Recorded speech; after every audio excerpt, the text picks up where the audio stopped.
Brest 12e accueille Saint-Etienne, 20e et dernier de Ligue 1 Uber Eats. Les Brestois sont sur 4 victoires consécutives. Et la pluie n'a pas empêché les fidèles supporters de venir observer peut-être une 5e victoire de suite, ce qui n'est jamais arrivé dans l'histoire du club breton en Ligue 1 Uber Eats. Saint-Etienne de son côté reste sur une défaite contre le Paris Saint-Germain, mais après 2 victoires. Les Verts allaient donc un petit peu mieux ces derniers temps, même s'ils sont privés de 3 joueurs importants. Etienne Green, le gardien titulaire, Youssouf et Kolo Dediak, tous les 3 suspendus. Première possibilité pour Saint-Etienne avec ce coup franc. Ce n'est pas cadré pour Riyad Boudbouz. L'Algérien donne tout de même à Saint-Etienne la première occasion du match. La réponse brestoise sur ce coup franc excentré. Un ballon mis juste devant le but. Ça n'est pas conclu et de peu.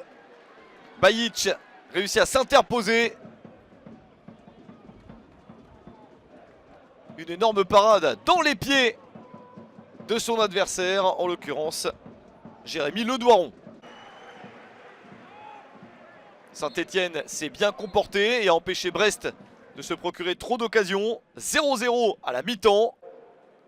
Les Bretons sont un petit peu plus gênés que sur les matchs précédents. Ils espèrent en seconde période changer la situation avec Ledouaron qui a donc manqué une occasion, plus Mounier, Fèvre ou encore Honora. Michel Derzakarian a mis pas mal de joueurs offensifs sur le terrain. En seconde période, les Bretons essayent d'insister, de récupérer la balle et obtiennent même un penalty juste après l'heure de jeu. Les Stéphanois contestent cette décision de l'arbitre, estimant qu'il y a sans doute un contact d'Agoumé et une faute. Mais c'est bien une main dans la surface qui est considérée par l'arbitre. Et le pénalty est transformé par Romain Fèvre à la 64e minute. Brest mène 1-0. 6e but de la saison pour Fèvre, soit déjà autant que sur toute la saison précédente. Brest est bien parti. Et Saint-Etienne essaye de revenir. Il reste encore du temps. Les Verts jouent plus haut, récupèrent des ballons. Pourquoi pas revenir sur ce tir. Ce n'est pas assez dangereux. Le ballon directement sur le gardien. Le tir de Madi Camara, le capitaine stéphanois. Puis une autre percée ici. C'est sur le haut de la barre transversale. Incroyable opportunité en toute fin de match pour Saint-Etienne. L'action n'est pas terminée. Une chance supplémentaire avec ce ballon vers le but. La mauvaise sortie de Bizot. La tête, c'est sur la barre. Puis un tir au-dessus. Triple occasion incroyable pour Saint-Etienne.